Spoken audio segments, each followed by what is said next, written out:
The following is a podcast from a qualified senior care provider heard on the Answers for Elders radio show.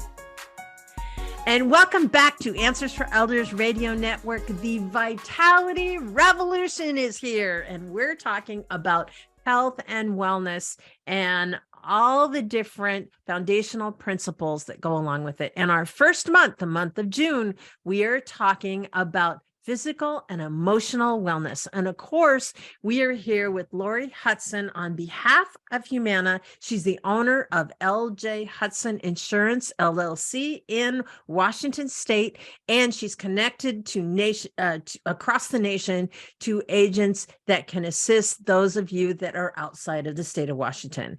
And, you know, we are talking today about wellness, physical and emotional wellness. And I think we have to talk about primary care. It's evolving, is it not, Lori? And welcome back to the show. Oh, thank you so much. Yes, it is. And again, the evolution, and I've been in this for 20 years. And so it is so much different than it was 20 years ago. Yeah. All the time. Well, and I think the pandemic really brought the change dramatically. I remember the one time I got COVID, I called my doctor and I did everything over the phone. I didn't have to go in there, thank goodness, because I would be afraid of, spreading it to other people. There was a lot of things that we could do that was over the phone and on video that we can do now with a physician. And I think that's the thing that is interesting with what we call telehealth or primary care. That is absolutely correct. And if there's a silver lining in our industry with COVID, is it forced people to use technology. Yes. Because when you're working with older folks, and I consider myself, I'm in that age bracket now too, that we're resistant to change. It's like, okay, I'm driving over to my doctor and that's how I do it, and I don't want to have to learn something new. And then with the COVID restrictions, we had to. So it really forced people into using that. Yeah, we learned to do all kinds of things with technology and force the industry to do things uniquely as well. So tell us a little bit about the overall landscape of primary care. Obviously, the old way was you make an appointment and you show up on your, and you sit in the waiting room sometimes for hours because if there's an emergency or something like that. Tell me how that's changed. Well, the telehealth, again, has really added a new element to it. So you can be sitting in the comfort of your own home, set up the appointment, and have your primary care visit that way. Now, of course, will not address everything, because sometimes you have to look at you have a broken bone, you have to go to the doctor. Or that physical, they do want to, yeah, exactly. But if you have a bad cold, or you're not feeling good, or you have the flu or something like that, you can actually make an appointment over the phone, as long as you've been in a recent period of time. Is that right? That is right. And I remember, this is maybe 10 years ago, being down with bronchitis, and I knew it was bronchitis. I had it once before. I knew what it was, and I called my doctor, and they said, no, we can't prescribe anything because we have to see you. Well, my husband was working full time. I didn't want him to take time off. I couldn't drive. I was too sick. So by the time I felt well enough to stand up, I thought, well, I'm on the way to getting better anyway. And so I think that some of those types of things, the telehealth has really set up our recovery for certain things. So there's that aspect, but then also I want to talk a little bit about the what kind of landscape of what will be happening in our future, is that there are less and less primary care doctors available. So what's happening is, in the medical schools, the students now, for the most part, they're going for specialties. They want to be a cardiologist or an anesthesiologist. So primary care is suffering right now, as far as especially geriatrics. Yes, absolutely. And so I just think in another 10 years, what the heck is going to happen? Because there's not as many students coming out. The older doctors are retiring. And so and I think the insurance companies are really recognizing that. And so there's got to be some innovative ways to help resolve some of these issues. And one of the things that people are doing is this concierge doctor system. And that is where you pay a monthly fee, to have a primary care doctor on call. Right. If you can afford to do that. A lot of people can't afford that. That could be $2,000 to $10,000 a year to have that on retainer. So if people can afford that, then they've got their doctor on call at any time. Obviously, we work with One Medical. So in this program, One Medical has now been purchased by Amazon. And if you can actually sign up through Amazon, can you not?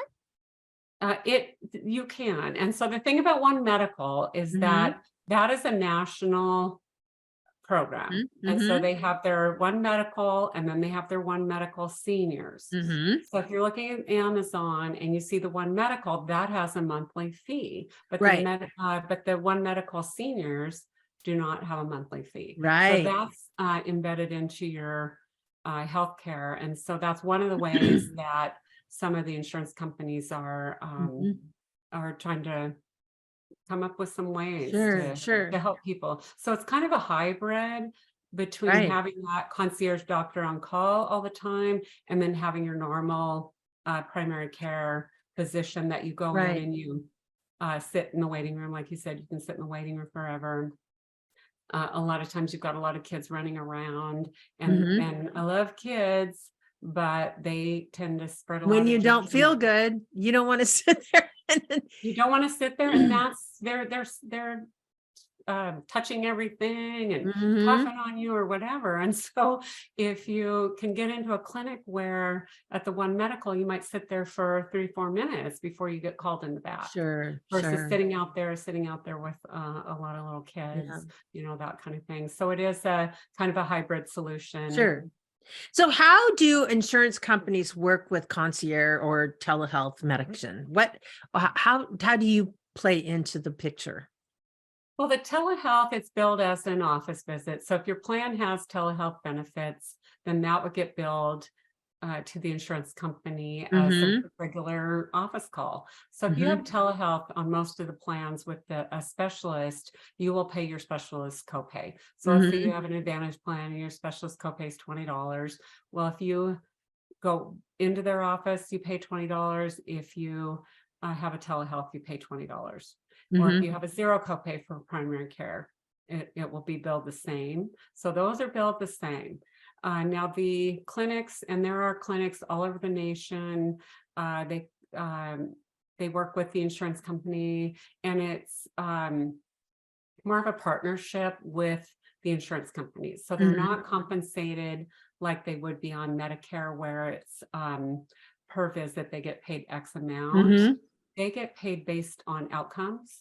So and there's a lot of data that that goes into that. And if you have a good primary care doctor, that can cut down on your ER visits or specialist visits, things like that. So the primary care, if they're partnered with the insurance company and they have, a health coach, or they have other people that are focused on our senior population, and they work together with the doctor, they have a whole team, and then that won't cost the member anything extra, and then the insurance companies partner with that group, and so that they're compensated based on outcome, and so they've got a vested interest all the way around, because you have to face it that these healthcare providers, they're running a business. Your doctor, we like to think that our doctors care about us, and I think most of them do, but they're also running a business. And I think what's that look like?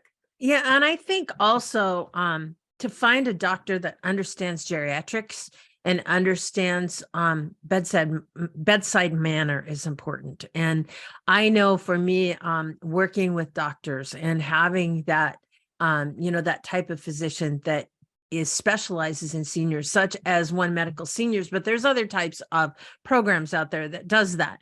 And the thing that's great about that is they have that specialized understanding of geriatrics, which many doctors do not.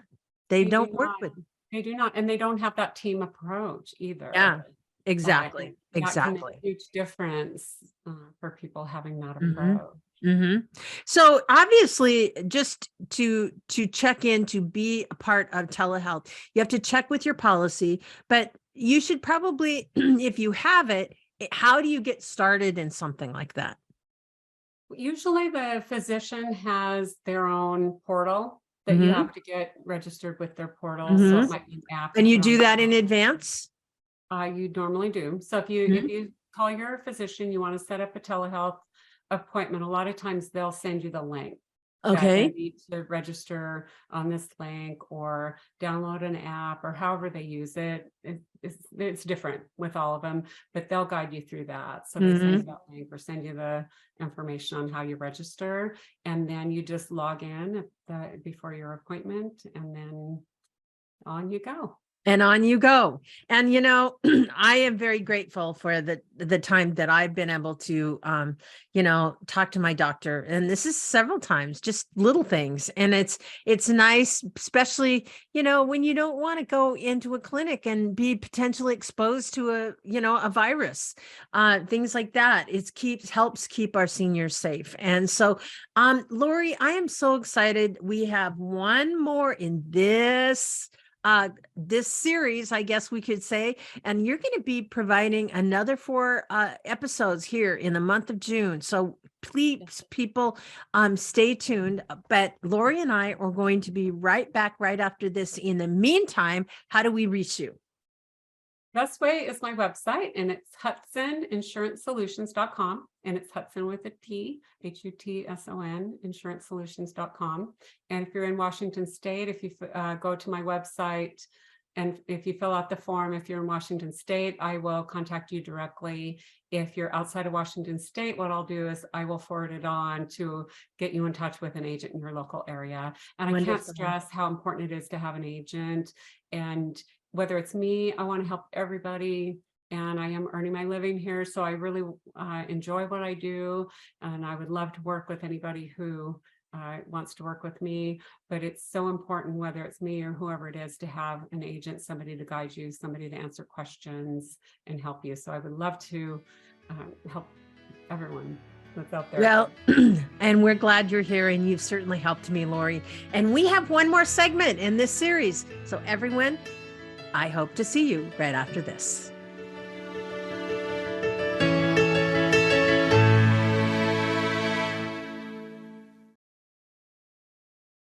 We at Answers for Elders thank you for listening. Did you know that you can discover hundreds of podcasts in our library on senior care? So visit our website and discover our decision guides that will help you also navigate decision making. Find us at answersforelders.com.